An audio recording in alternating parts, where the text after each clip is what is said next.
The courtroom falls silent the moment she appears. A tiny 92-year-old woman, Ellie Hayes, shuffles forward behind a faded metal walker covered in yellowed family photos. In her trembling hand, she clutches a crumpled $45 parking ticket like it weighs 100 pounds. Judge Frank Caprio studies her quietly, sensing this is not just another name on the docket. When Ellie finally lifts her eyes to the bench, there is something fierce and fragile there at the same time. "Your Honor," she says, voice shaking but stubborn. "I knew I wasn't supposed to park there, and if I had to do it again, I would." In that instant, the air changes. Lawyers stop whispering, the clerk forgets her next case, and even the bailiff leans in. Why would a 92-year-old woman willingly break the rules and stand here alone to defend it? And what secret of love is hiding behind that single parking ticket? Before we uncover her reason, tell us in the comments where you're watching from and what time it is for you right now. And if stories like this move you, hit subscribe so you don't miss what Judge Caprio is about to do next. The quiet hum of a late autumn afternoon had settled over Providence Municipal Court long before Ellie Hayes appeared. Outside, the October sun cast a warm, honey-colored glow across the courthouse steps, catching the drifting leaves as they tumbled toward the ground. Inside, the atmosphere was steady and predictable, the kind of gentle rhythm that comes from years of routine. Clerks shuffled papers. Attorneys whispered about upcoming cases. A few nervous defendants rehearsed explanations under their breath. Nothing suggested that this particular Tuesday would be remembered for anything extraordinary. But everything changed at 2:42 p.m. when the side door opened and Ellie Hayes stepped inside. She moved with painstaking care, leaning on her walker the way a sailor leans on a mast in a storm. Attached to the metal frame were small photographs, some black and white, some faded color, all taped and retaped with obvious love. People in the gallery noticed them immediately. A young couple at a 1950s dance hall, a man in a mechanic's uniform, two toddlers playing in a yard that looked straight out of an old postcard. These were not decorations. They were reminders of a life lived fully, of decades that had slipped quietly into the rearview mirror. Ellie wore a neatly pressed blue dress, the kind women her age once called Sunday best. Her shoes were sensible, polished. Her white hair, soft as cotton, had clearly been combed with care. There was dignity in every inch of her appearance, the unmistakable dignity of a generation that believed showing respect was not optional, it was the foundation of every interaction. Yet beneath all that dignity was the unmistakable tremor of exhaustion, because Ellie hadn't slept much the night before, or the night before that, or the dozen nights before that, not since her husband Walter Hayes, 94 years old, born during the final months of the Great Depression, had been admitted to the cardiac unit at Providence General Hospital. The doctor's words still echoed in her ears every time she closed her eyes. "We're doing everything we can, Mrs. Hayes, but he's in his final stage. Days, not months." For most people, those words would cause shock, denial, frantic questions. But Ellie already knew. She'd seen it in Walter's eyes. The gentle fading, the subtle weakening, the way he squeezed her hand, as if memorizing the shape of it for whatever lay beyond. Every morning she drove her 1999 Buick slow, steady, careful toward the hospital. And every morning, the same dread pressed on her chest. What if today is the last day I get to see him? What if I lose precious minutes just trying to find a parking spot? What if I'm not there when he wakes up? What if I'm not holding his hand when he closes his eyes for the final time? The hospital's main parking garage sat nearly a quarter mile from the cardiac wing. For someone young, fit, and healthy, it was nothing a brisk 3-minute walk. But for a 92-year-old woman with aching hips and a heart that had weathered nearly a century, that quarter mile might as well have been a marathon. She often had to stop 3 or 4 times just to catch her breath. By the time she reached Walter's room, she had already lost energy, and more painfully, time. That was the cruelest part. time. "You can't bargain for it," she whispered to her granddaughter days earlier, "but you can fight for it." And so she fought in the only way she knew how. The first time she parked in the loading zone outside the cardiac wing, she'd planned to stay just 10 minutes. 10 simple minutes, enough to check on Walter, kiss his forehead, and sit by his side before moving the car. But when she reached his room, everything changed. His breathing was shallow, his skin cooler than the day before. A nurse touched Ellie's shoulder gently and said, "He had a hard night." Ellie didn't leave his side, not for 10 minutes, not for an hour, not for 3. She held his hand the way she had on their wedding day in 1955. She whispered stories from their youth, about dance halls and milkshakes, about the tiny apartment they'd rented for $60 a month, about the long nights when he returned from the auto shop covered in grease, but smiling like he'd won the lottery because he was home with her. Ellie didn't intend to break any rules. She simply couldn't will herself away from him long enough to go back downstairs. When she finally left the hospital that evening, the white slip of paper tucked under her windshield wiper felt like a small punishment in the face of a much larger grief. The $45 fine didn't matter. Money could be replaced. Walter couldn't. But what terrified her was the thought of more fines, more warnings, eventually a tow. The hospital didn't play favorites with parking violations. The city certainly didn't. And Ellie knew it. If she kept parking in the loading zone, someone would eventually stop her. And then she wouldn't get to him quickly enough when he needed her most. So she made a decision her children didn't understand. A decision that cost her a long night of rest, but kept her conscience clear. She would go to court herself. "Mom, just pay the fine," her son begged over the phone. "Grandma, you don't have to go," her granddaughter insisted. "I do," Ellie said simply, because this wasn't about a ticket. It was about love. And love, the kind that lasted 7 decades, demanded courage in moments that counted. So when Ellie reached the courthouse that Tuesday, she insisted on walking in alone. She refused help even when a young clerk offered an arm. "I can manage," she said, though each step cost her something. Her breath, her strength, her composure. Now, standing before Judge Frank Caprio, she gripped the walker tightly, not just for balance, but for resolve. Caprio watched her carefully. He had seen thousands of cases, angry drivers, careless students, stressed parents. But something about Ellie's presence told him this was different. She wasn't nervous. She wasn't defensive. She wasn't confused about why she was there. She was determined. "Mrs. Hayes," he said gently, "you're charged with parking in a hospital loading zone for 3 hours. The fine is $45. Before we go any further, are you feeling all right? Do you need a chair?" Ellie shook her head. "Thank you, Your Honor, but I'll stand. My husband always said, if you have something important to say it standing up. And what I have to say today is important." Her voice wavered, not with fear, but with emotion she was trying desperately to hold back.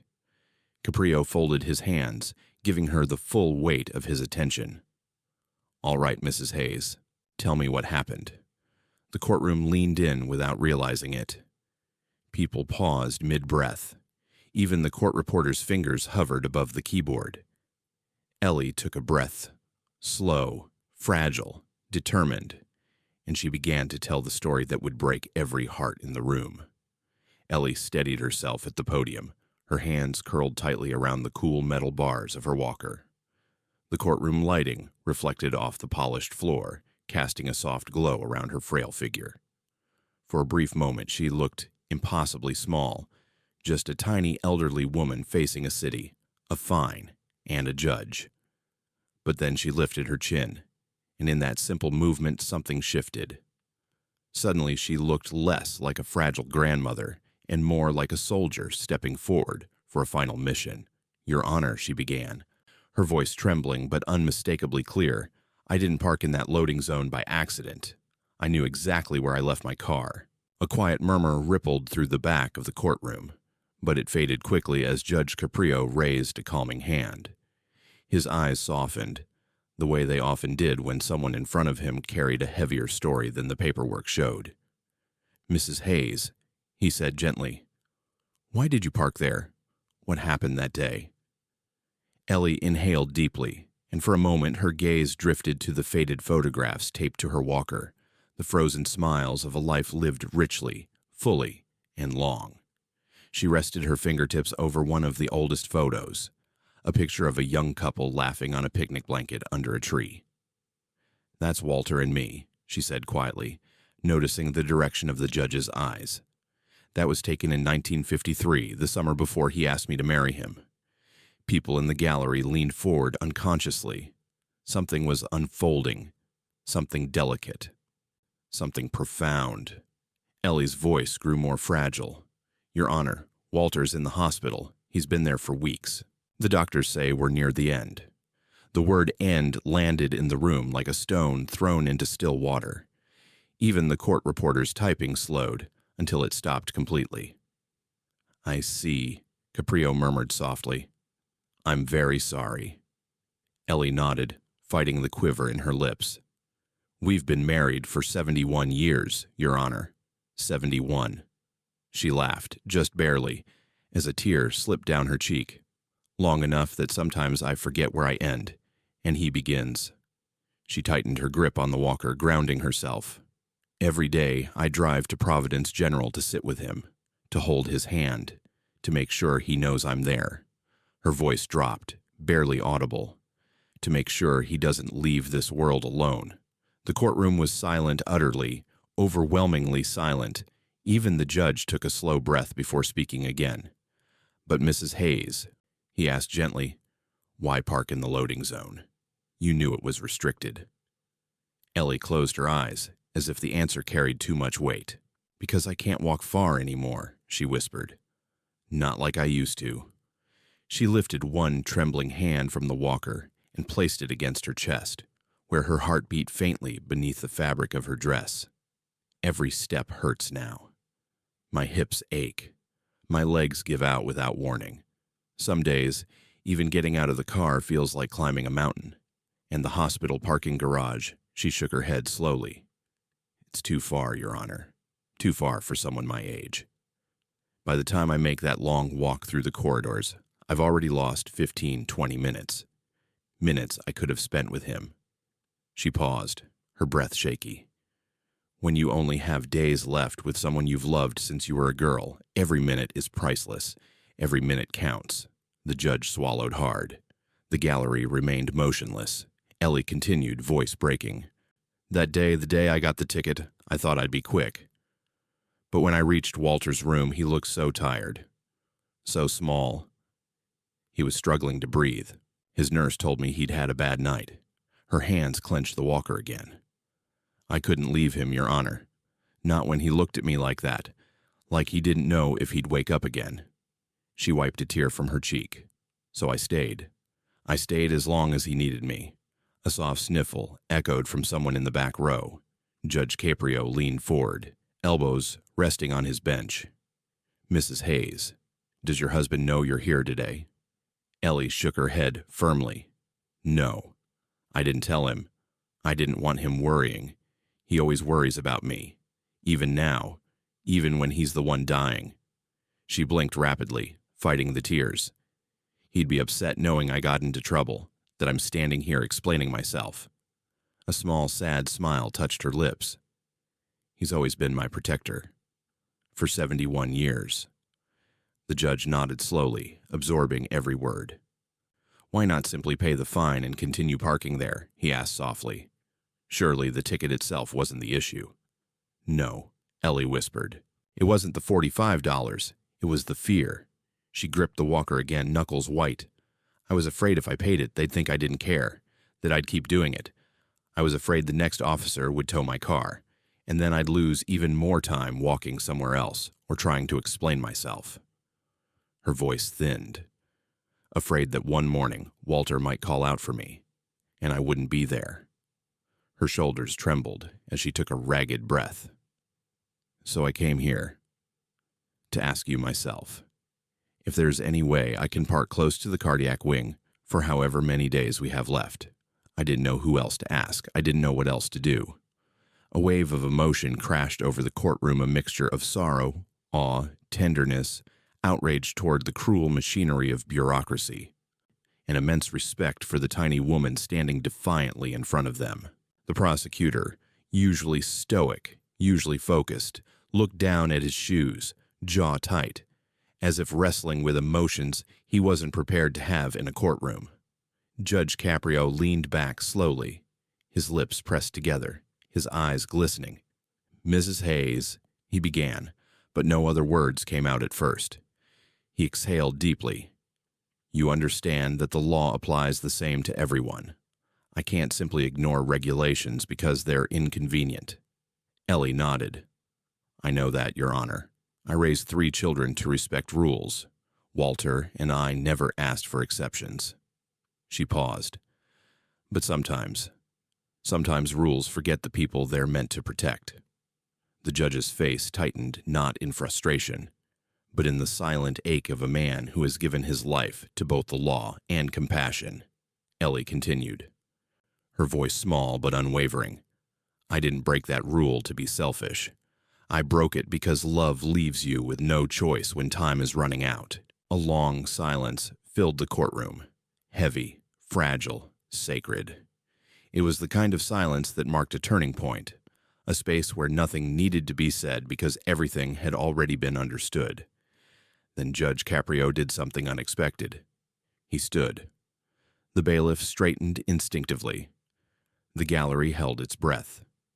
"Mrs. Hayes," Caprio said, voice thick with emotion, "I need a moment." He turned to the bailiff. "Court is adjourned for 15 minutes. Gasps filled the room. The clerk froze with her papers midair.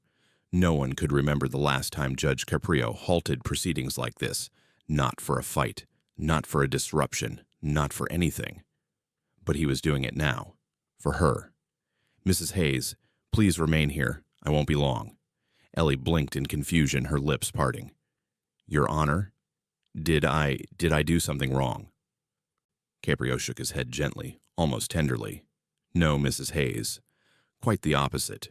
And with that, he stepped out of the courtroom, leaving behind a room full of people who suddenly understood they were witnessing something extraordinary taking shape. For several long seconds after Judge Frank Caprio disappeared into his chambers, no one in the courtroom moved. It felt as if the entire room had inhaled at the same moment and forgotten how to breathe again. Ellie Hayes remained at the podium, her thin shoulders squared in confusion, her hand still gripping her walker as though it were the only anchor keeping her upright. The bailiff cleared his throat softly, unsure what to do with a courtroom that had been adjourned without disorder, argument, or outburst. Adjourned instead because an old woman's love had made the judge pause the gears of the justice system. Ellie looked around, her expression worried. I hope I didn't cause any trouble," she whispered to no one in particular. A young man seated in the back, looked no older than 20, stood up and shook his head. "No, ma'am," he said gently, voice trembling with respect. "You didn't cause trouble. You reminded us what matters." The words shook her. She lowered her gaze, embarrassed. Kindness had always been harder for her to accept than hardship. Meanwhile, the courtroom murmured with an energy unlike anything this ordinary municipal hall had ever held. Defendants waiting for their own cases wiped their eyes discreetly. Lawyers leaned against the benches, silently reflecting. Even the prosecutor, normally cold and methodical, stood with his hands clasped behind his back, staring at the floor as though replaying his own life choices. Something had shifted, and everyone felt it. Upstairs, behind the thick office door, Judge Caprio leaned over his desk with both hands pressed to the surface, head bowed, breathing slowly. His eyes were still wet. The weight of Ellie's story pressed on him with a kind of moral gravity he could not ignore. He had handled heartbreaking cases before. He had comforted grieving families, listened to troubled children, and dismissed countless fines for the elderly and disadvantaged. But something about Ellie, her determination, her vulnerability, the quiet courage in her request hit him differently. Maybe because she reminded him of his own mother, who had grown frail near the end of her life. Maybe because her decades-long love for Walter mirrored the devotion he had seen in his own parents. Or maybe simply because her story crystallized the most painful truth about mortality. When time runs out, every rule feels too small. He reached for his phone. There were a dozen numbers he could call, but only one mattered right now. The administrative office of Providence General Hospital. He dialed. The phone rang once, twice, 3 times. A woman finally answered. "Providence General Hospital. This is Denise speaking. How may I assist you?"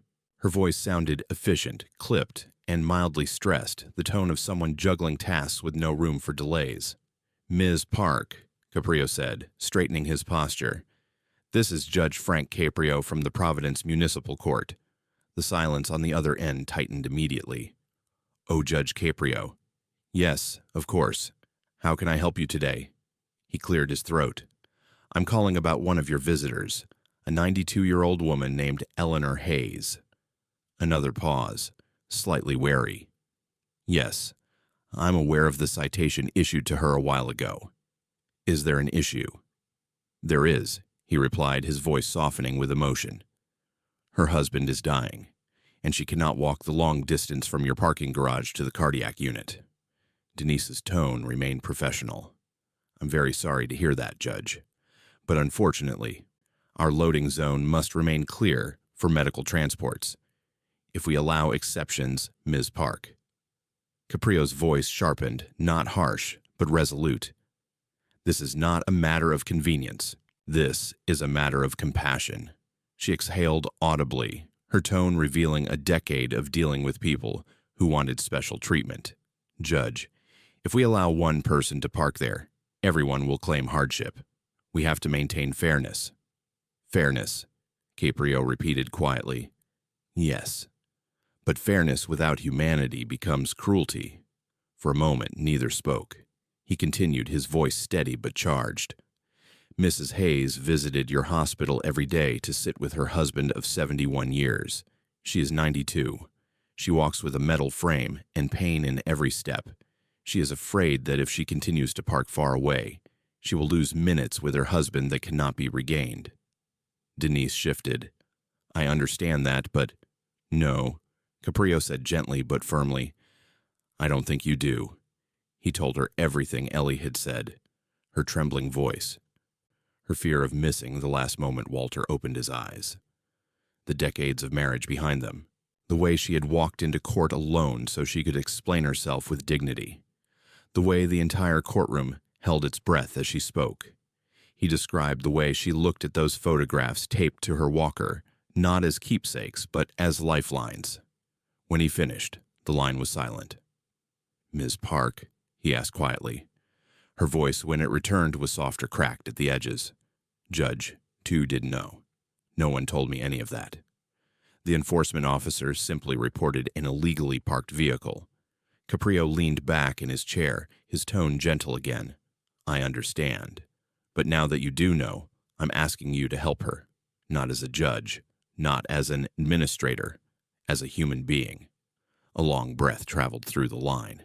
Then Denise spoke. "Judge Caprio, give me 15 minutes. I'll arrange something." When he hung up the phone, his hands trembled. Not from anger or frustration, but from relief. Relief that someone else was willing to do what was right, not just what was written on paper. He wiped his face and straightened his robe before returning downstairs. Back in the courtroom, Ellie hadn't moved. She stood where he had left her, hands resting on her walker, eyes pleading but patient. She looked like a child waiting to be called home after wandering too far into a storm. When Judge Caprio stepped back into the room, every person inside straightened. Ellie lifted her head, uncertain, nervous, hopeful. Caprio returned to his bench, cleared his throat, and sat down slowly. "Mrs. Hayes," he said, his voice thick but controlled. "I made a phone call on your behalf." Ellie blinked. "A phone call about me?" "Yes," he replied, leaning forward. "I spoke with Providence General Hospital. They understand your situation now, and they're granting you a special parking pass. One that allows you to park as close as possible to the cardiac wing for as long as your husband remains there." Ellie's lips parted. Her eyes widened. For a moment she looked like a woman decades younger, as if hope itself had erased the lines of time from her face. He continued, his words carrying the power of a verdict that meant far more than any fine. "You will not receive any more tickets. Your car will not be towed. And each day a volunteer will meet you at your car and escort you directly to your husband's room." A ripple of emotion moved across the courtroom, gasps, sniffles, soft exhalations. Ellie covered her mouth with both hands and began to cry, not quietly, but with the raw tenderness of someone who had held in too much for too long. "Your Honor," she whispered, I don't know what to say." "You don't have to say anything, Mrs. Hayes," Caprio told her gently. "You have spent 71 years saying all the right things to the man you love. This is simply the least we can do to honor that." He paused, letting the moment settle. "As for your parking ticket," he added with a small, warm smile, "it is dismissed." The courtroom erupted, not in noise, but in emotion. People wiped their faces. Strangers exchanged glances thick with empathy. Even the prosecutor nodded, silently agreeing that this was justice. But Caprio wasn't done. "Mrs. Hayes," he said softly, "I intend to establish a program in your name and your husband's name, a compassionate parking initiative for elderly spouses visiting loved ones in critical condition. No one in your situation should face fines when their heart is already breaking." Ellie sobbed harder. "You would do that. For us." "Not for you alone," Caprio replied. "For everyone who knows what it means to love someone so deeply that even 15 minutes more feels like a gift." Ellie nodded, overwhelmed, tears streaming down her cheeks. In that moment, she no longer looked like a frail old woman struggling with a walker. She looked like a hero, and everyone in that courtroom knew it.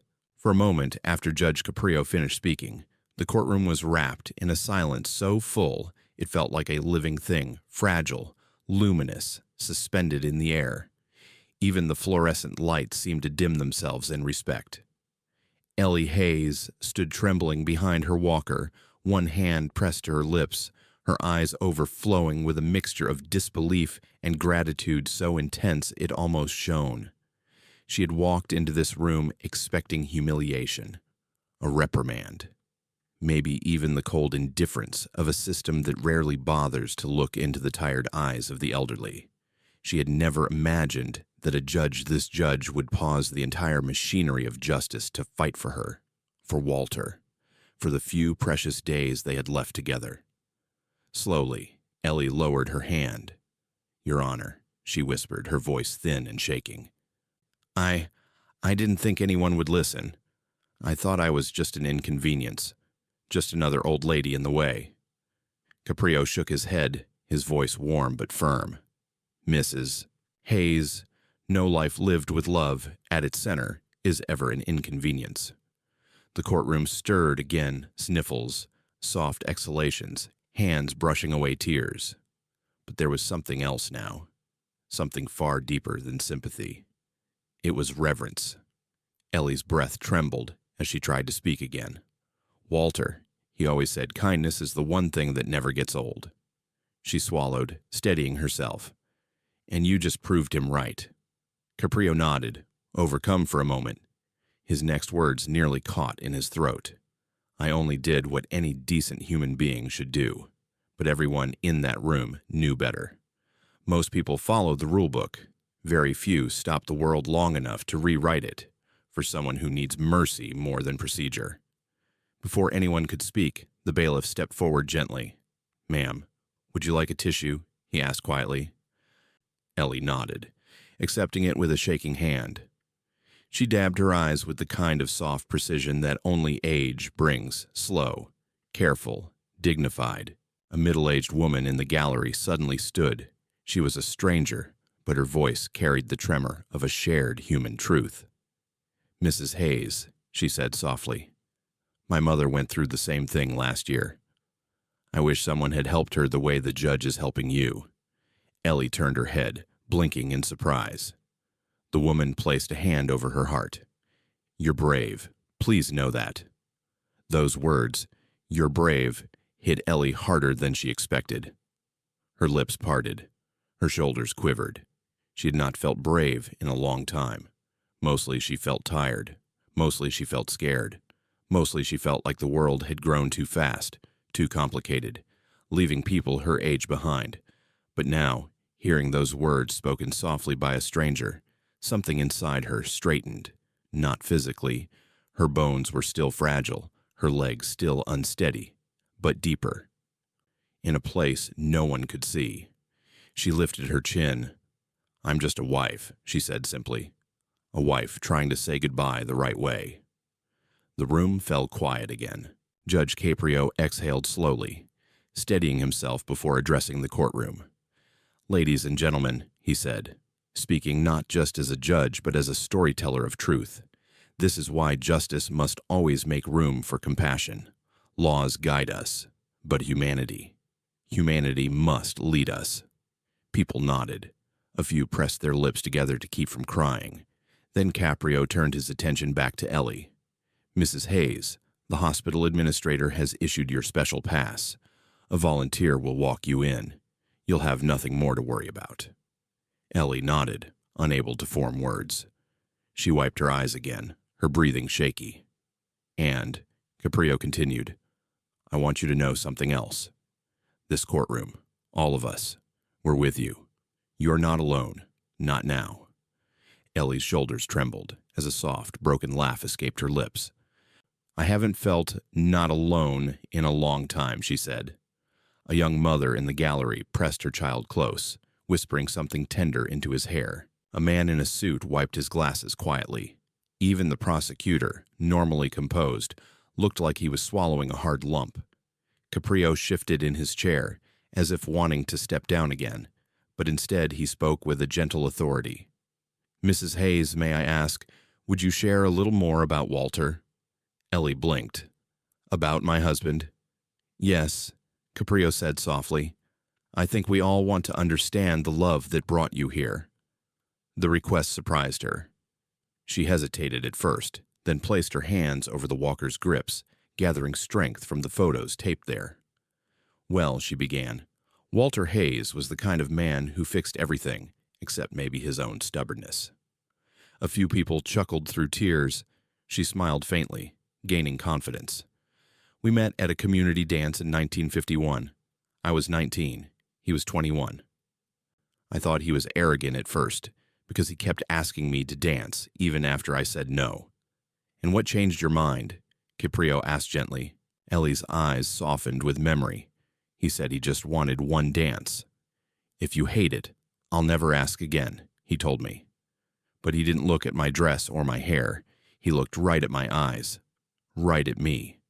And nobody had ever done that before. The courtroom listened with reverence, as though her words were a kind of scripture. "One dance," she repeated quietly. "Just one." And I knew. That gentle, quiet way he held my hand, like he was afraid to break me. I knew. She brushed her thumb lovingly across the photo tape to her walker. We danced every night after that. And we never stopped, even when our bones got old. Even when the radio station stopped playing our song, Walter would take my hand in the kitchen, close his eyes, and sway with me until the world felt safe again. She paused, tears falling freely now. "That's what I'm fighting for. Your Honor, those moments, those last little dances, I just want to be there when he needs me. I want to be the last person he sees." The courtroom was overwhelmed. No one moved. No one blinked. It was a moment so sacred it felt almost holy. Judge Caprio's voice dropped to a whisper. "Mrs. Hayes, you have honored him more beautifully than any rule or regulation could ever demand." Ellie nodded, tears trembling down her cheeks. "And in return," the judge continued, "this city will honor you." He handed a document to the bailiff, who then placed it on the clerk's desk. Effective immediately, the Providence Municipal Court is establishing the Hayes Compassionate Parking Protocol. Any elderly spouse visiting a critically ill partner at any Providence hospital may request special consideration for parking violations. A stunned hush fell over the courtroom. Ellie stared at him, unable to comprehend the magnitude of what she had inspired. "Your Honor, that's too much. We're just two old people." Caprio shook his head. "You're not just two old people. You're a reminder that real love doesn't retire. It doesn't fade.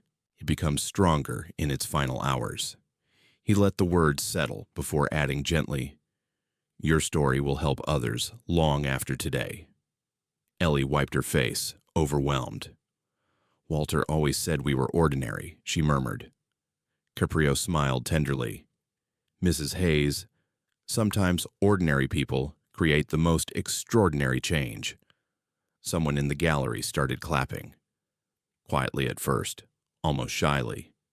Then another person joined. And another. Soon the entire courtroom was on its feet, an eruption of applause that rolled through the room like a rising tide. Ellie looked around, stunned, as dozens of strangers honored her devotion, her courage, her love. Her voice cracked as she whispered, "Thank you, all of you." For the rest of her life, those 15 minutes would remain a moment carved into her heart, a moment when the world paused, listened, and remembered its own humanity.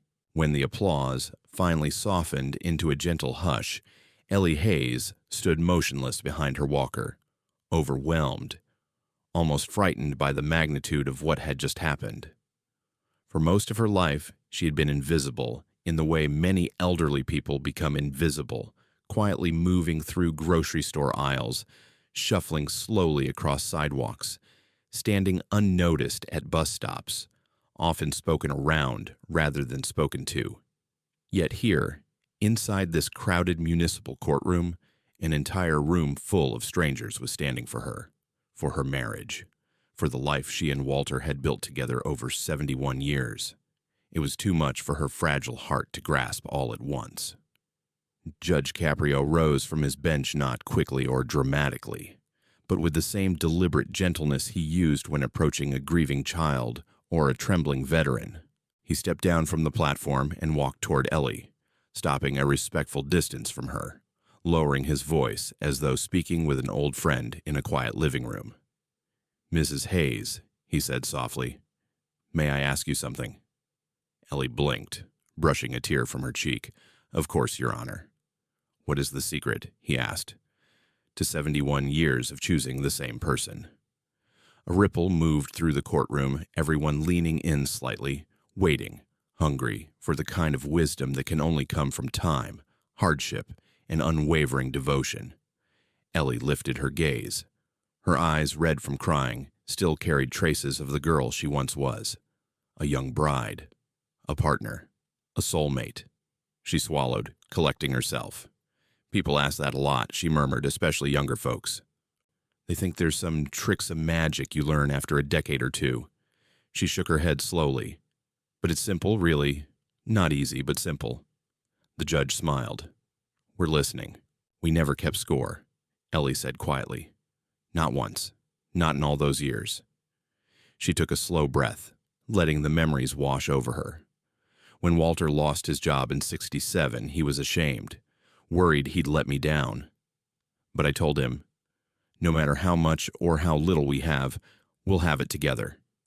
We cut coupons, we skipped vacations, we worked extra hours, but we never blamed each other. A few people in the gallery nodded through tears, and when our youngest son, Ellie, paused, her voice cracked.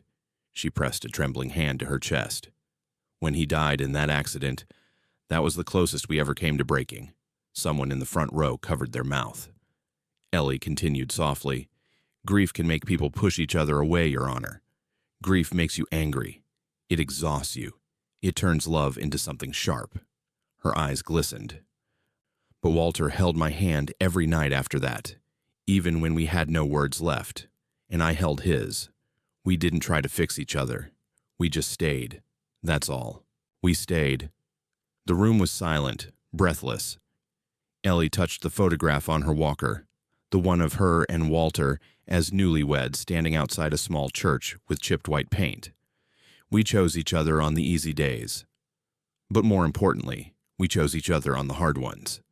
And that's the secret, Caprio asked gently. Ellie nodded. Not a secret. Just a promise we never stopped keeping. A soft, collective exhale drifted across the courtroom. It was as if her words had reached into each person's chest and touched something tender, something rarely spoken aloud. Caprio's eyes shone. Mrs. Hayes, you have just given this courtroom the most beautiful testimony I have heard in 35 years. Ellie shook her head bashfully. I didn't mean to preach. You didn't preach, the judge said. You reminded us. He stepped back slightly, allowing the weight of her words to settle. Then he turned to the gallery and spoke in a voice filled with quiet authority. Ladies and gentlemen, this is love. The kind of love that carries us through wars, recessions, funerals, and heartbreak. The kind that doesn't demand perfection, only presence.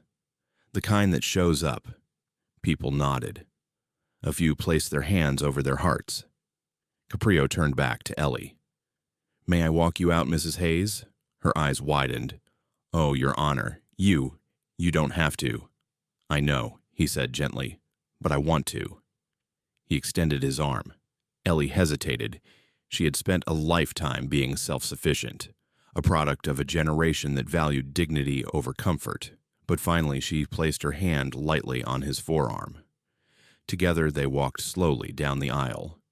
Every person in the courtroom rose to their feet again, not with the explosive applause from earlier, but with the soft, reverent quiet one might offer in church. Heads bowed slightly, eyes glistened. A few people whispered blessings under their breath. When Ellie reached the doorway, a court officer was waiting, a tall man with kind eyes and a broad frame. Mrs. Hayes, he said, voice gentle, my name is Officer Miguel Ortiz. I'll be taking you to the hospital today. Your husband shouldn't have to wait for you any longer. Ellie's lips trembled. Thank you, truly. He guided her carefully outside, where the autumn air wrapped around them like a cool embrace. The leaves rustled softly as if echoing the tenderness of the courtroom. Miguel opened the passenger door of his patrol car, not the back seat, but the front. You deserve the front, ma'am, he said. Ellie smiled weakly. I haven't sat in the front seat of a police car before, Miguel chuckled. I promise, it's not as exciting as the TV shows make it look. She lifted herself slowly into the seat, Miguel steadying her arm. Once she was settled, he gently folded her walker and placed it in the trunk. As they began driving toward the hospital, Ellie stared out the window at the city she had lived in all her life. The storefronts, the sidewalks, the old fire hydrant painted red and white since before she was born. Everything looked the same, and yet she saw it differently now. Maybe because for the first time in a long time she didn't feel like the city had forgotten her. Mrs. Hayes, Miguel said as they neared the hospital, I just want to say, your story meant something today. To all of us. Ellie wiped a quiet tear. I hope it meant something to Walter. Oh, Miguel said softly. I think he already knows. They pulled into the reserved loading space, now hers, and there, standing under the hospital awning, was a woman in a gray blazer holding a laminated pass. Mrs. Hayes, she called. Ellie squinted, adjusting her glasses. The woman stepped closer. It was Denise Park. Her eyes were red, as though she had been crying. She held out the laminated card with both hands, her voice thick with remorse and conviction. This is your Hayes Compassionate Pass, she said quietly. You may park anywhere near the cardiac entrance for as long as you need. No limits, no tickets. Ellie reached for it with trembling fingers. You didn't have to. Yes, Denise interrupted gently. We did. She leaned in and lowered her voice. I'm sorry we didn't see you sooner. I'm sorry you felt alone. That won't happen again. The sincerity in her voice made Ellie's throat tighten. Denise wasn't finished. And there's something else. One of our volunteers will be waiting for you every day. They'll escort you straight to your husband's room. You won't walk alone. Ellie blinked rapidly. But I don't want to inconvenience anyone. Denise shook her head. You're not an inconvenience. You're an honor. A moment later, an elderly volunteer, white hair, soft eyes, a tender smile, approached them. Mrs. Hayes, my name is Clara. I'll be walking with you today. Ellie took her hand gratefully. Thank you, dear. Thank you. And so, with her laminated pass in her cardigan pocket and her walker clicking softly beside her, Ellie Hayes entered Providence General Hospital not as a burden, not as a rule breaker, not as a woman forgotten by the world, but as a wife on a sacred mission. She walked toward the cardiac wing, each step slow, deliberate, and deeply meaningful. And waiting at the end of that hallway was Walter, her partner, her love, her life. The man she had chosen for 71 years. The man she refused to stop choosing now. Word travels fast inside a courthouse, but it travels even faster once a camera captures something the world isn't used to seeing anymore, pure, unfiltered humanity.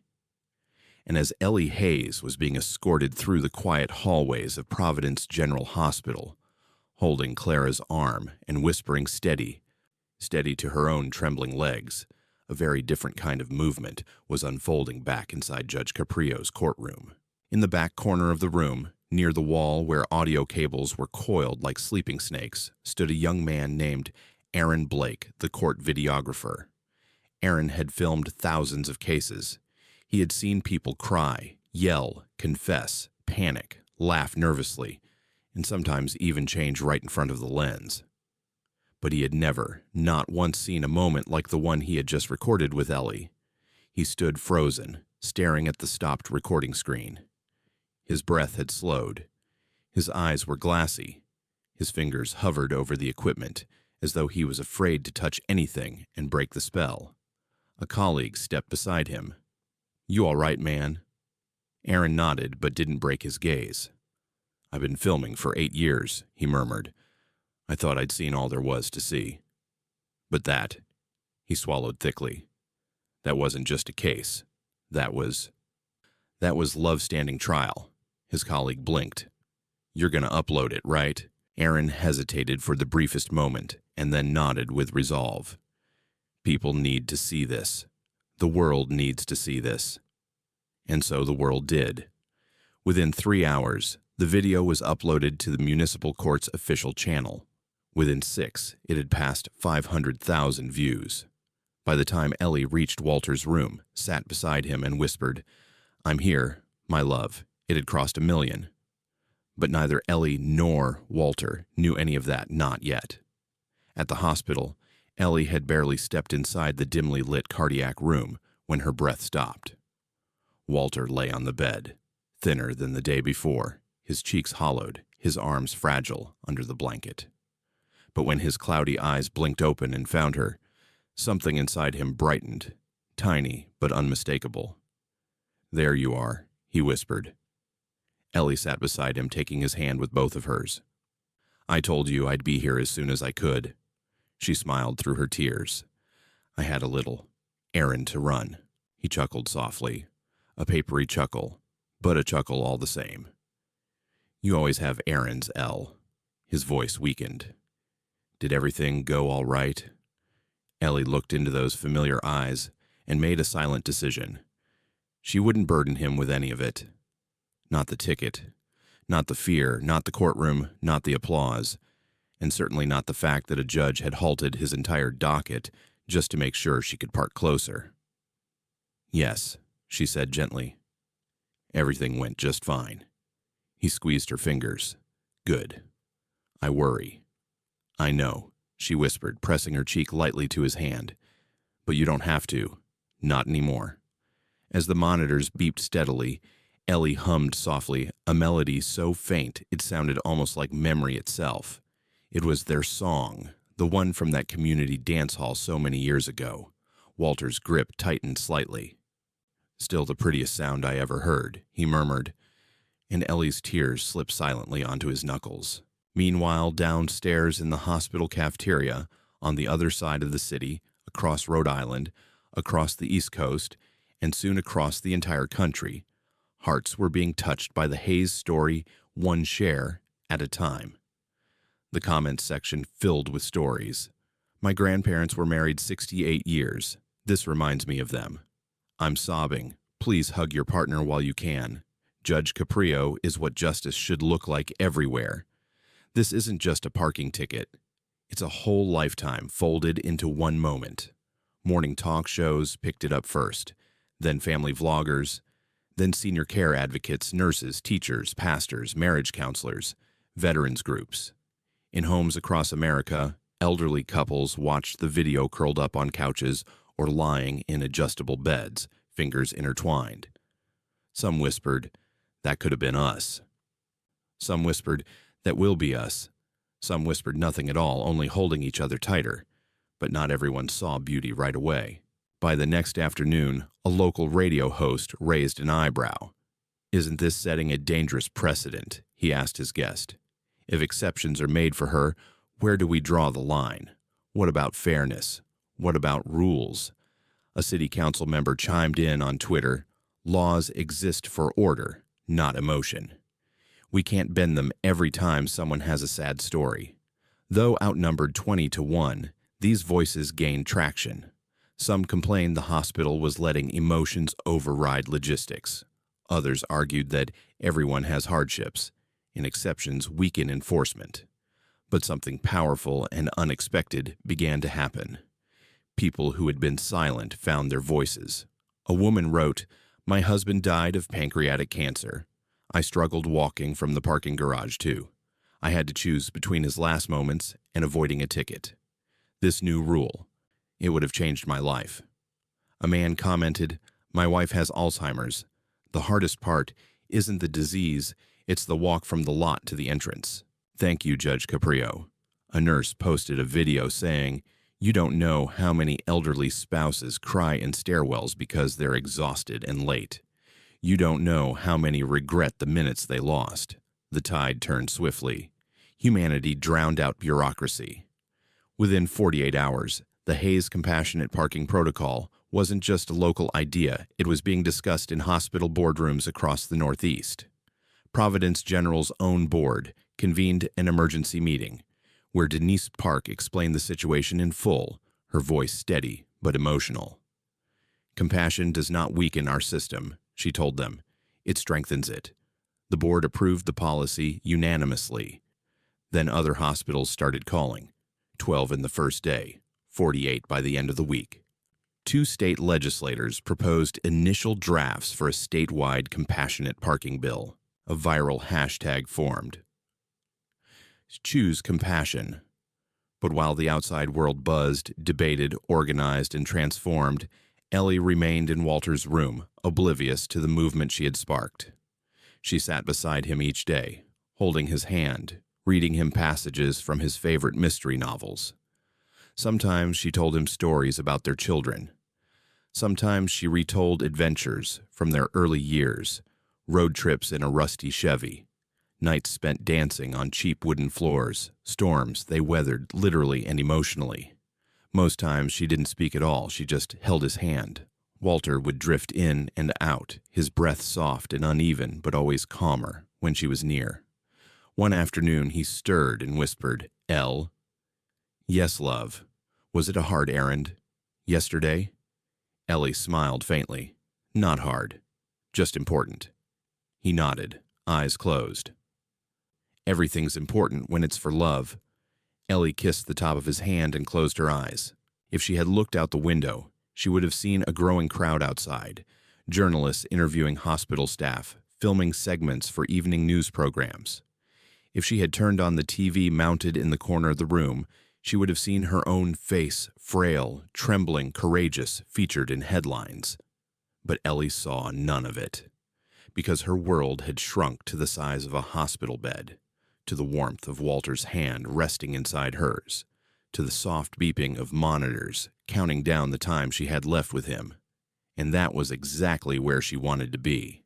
5 days passed in a blur of dimmed hospital lights, whispered conversations, and the soft, rhythmic hum of machines. For Ellie Hayes, each sunrise felt like both a gift and a warning. Every morning she woke with a jolt, half afraid she had lost him in the night, and every morning, When she shuffled through the cardiac wing with Clara at her side, she found him still there, still breathing, still reaching for her hand with fragile determination. But she saw the change. How could she not? Walter's voice grew faint, his eyelids heavier, his hands colder. Nurses spoke in low tones. They adjusted machines with the kind of solemn care reserved for patients nearing the end. Yet, Ellie never once allowed fear to pull her away. She stayed. She stayed the way she always had, through storms, through grief, through the long winters of life. On the 5th morning, as Ellie entered the room, Walter stirred. His eyes fluttered open. For once they were clear, not clouded by medication or exhaustion. He looked at her the way he had looked at her as a young woman standing across a dance floor. A look of recognition. A look of love. "There you are," he whispered. Ellie's breath hitched. She sat down, brushing a hand across his thinning hair. "Of course I'm here. I'll always be here." He tried to smile. "Always was your favorite word." She chuckled softly through tears. "Still is." A pause settled between them. Not empty, not cold, full, weighted, sacred. Walter swallowed, gathering strength. "Elle, I need to ask you something." "Yes, love." "Were you scared?" His voice was so faint she had to lean in to catch the words. "Not about this. About life. About us. About everything we couldn't control." Ellie took his hand, pressing it to her cheek. "I was only scared of losing you," she said quietly. "Everything else we handled together." He exhaled deeply, as though her words had settled something unsettled inside him. Then his fingers twitched, asking without speaking for her to come closer. She leaned forward. "Tell me," he murmured. "What did you do this week? You've been late in the mornings. I worried." Ellie froze. She had kept the truth from him on purpose. He didn't need the weight of her ticket, the courtroom, the applause, the national conversation. He didn't need to know she'd stood in front of a judge, trembling but determined, fighting for 15 more minutes with him. But now, looking at him, his eyes open, clear, present, she felt honesty pulling at her with gentle insistence. She squeezed his hand. "Walter, I had to take care of something important." He breathed out slowly. "For me?" "For us," she whispered. He blinked softly, eyes glistening. Then it was worth it. Before Ellie could respond, a quiet knock sounded at the door. When she turned, she almost gasped. Judge Frank Caprio stood in the doorway, his expression gentle, his voice lowered in deep respect. "Mrs. Hayes," he said softly. "I hope this isn't a bad time." Ellie pressed a hand to her chest. "Your Honor, you came?" He nodded. "If you'll have me." Ellie nodded, smiling weakly. "Of course." Clara, the volunteer, discreetly stepped out into the hall, allowing the judge and the couple privacy.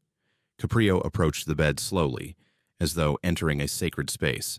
Walter looked up at him with tired but curious eyes.